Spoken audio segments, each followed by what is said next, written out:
Okay, what I'm going to do is show you how to create a texture.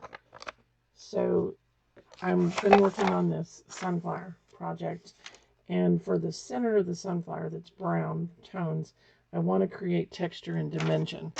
So I thought what I'd do is just tape a little short video showing you.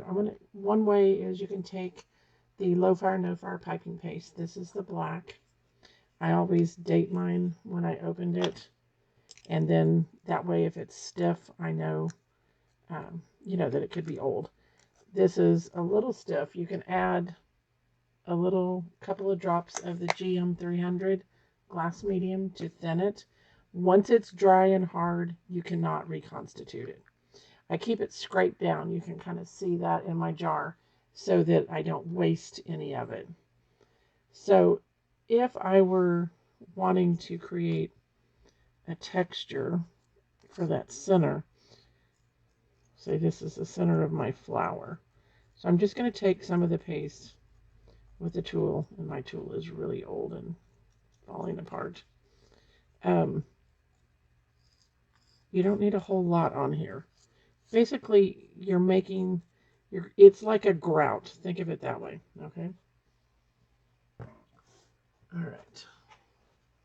Let me clean off my tool because it is a low fire and it will harden to that just as quick as I'll get out if you don't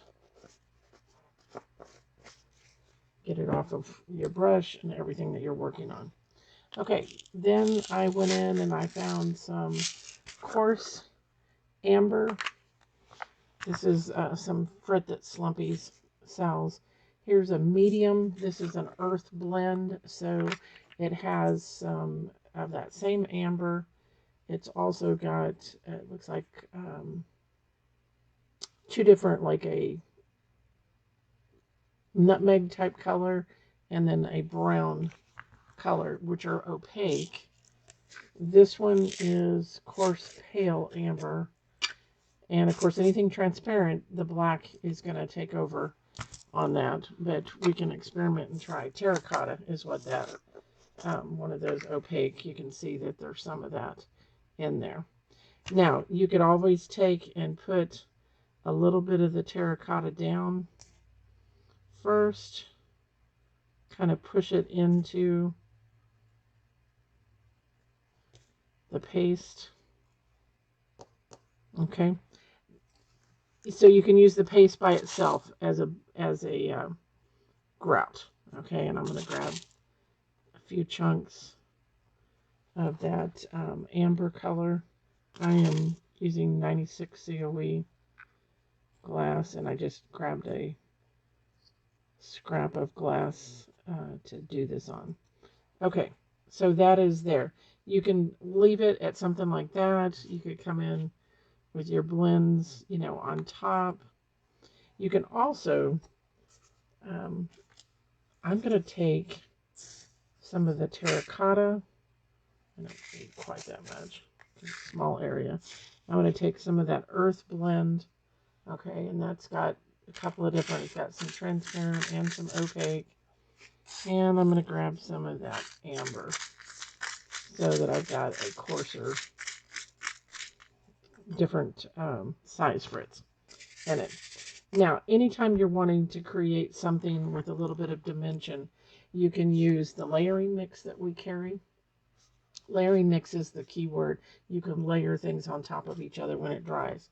So I'm going to mix it. I've made some here, which is clear, and I'm going to show you that in a minute. So this is just clear frit, okay? And I made this up, oh my gosh, probably over a year ago. So I've just mixed frit and the layering mix together. And then I'll show you how that works. So I'm going to add it to here. So I did shake this up a little bit just to make sure it's mixed. It tends to separate. And just pour some in and then mix that up. If it's still really dry and not everything's coated, just add a little bit more. And then you could keep whatever you don't use in a container, just like I did. And we sell empty containers also on the website, colorsforearth.com. Okay, so you can see it's kind of milky.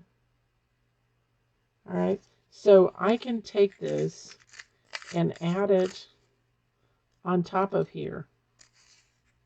And we're going to pretend that my glass has been full fused, and this is going to go back to really as hot as you want it to go. Contour fuse, attack fuse, and it will stay, once it hardens, it'll stay dimensional.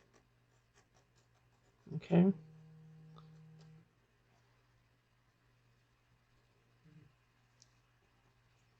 Now I'm going to put the rest of this out by itself over here so you can see it without the paste underneath, because that may be something that you want to do. But in order to get the dimension, once this hardens, it'll stay in its own shape. And then you can fire it, like I said, as hot as you want it. So I will come back and show you what this looks like later, after it's fired. So I can pile this up however high I want it.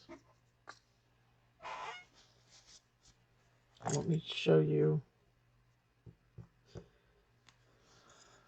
a little bit of a side view, if you can, without it falling off. See how thick that is? It's really, really thick.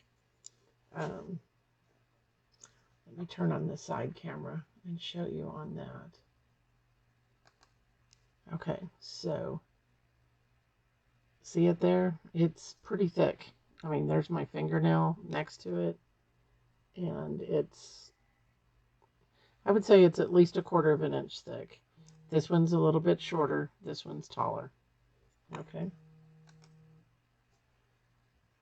All right, so that's one way of doing texture. So you can use the paste as a grout, add it, and then I added some of that layering mixture on top.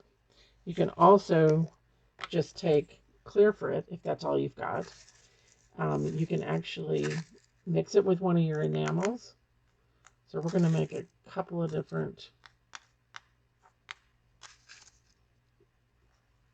combinations. This is coarse clear from Slumpy's, so it's not quite as big as most coarse. Okay, and